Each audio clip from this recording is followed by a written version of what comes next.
ഷോപ്പിലുള്ള രാജന്റെ പെങ്ങളാണ് സാഹിറ.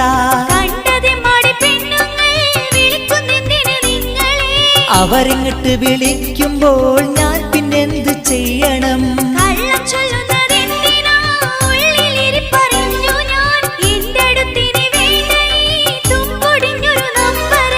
എന്റെ പൊന്നു സാഹിറ വെറുതെ പറയുന്നെന്തിനാ?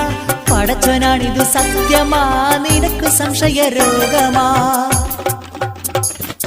ഈ ഹലാക്കിൻ മൊബൈല് കണ്ടുപിടിച്ചതെന്തിന്? സമാധാനം കെടുത്തുവാൻ മുടിഞ്ഞു പോകണ സാധനം. മിണ്ടാണ്ടിരിയ സാഹിറ, മണ്ടത്തരം പറയല്ല. നീ കരുതും പോലിത് ലവും മറ്റതുമല്ലടേ.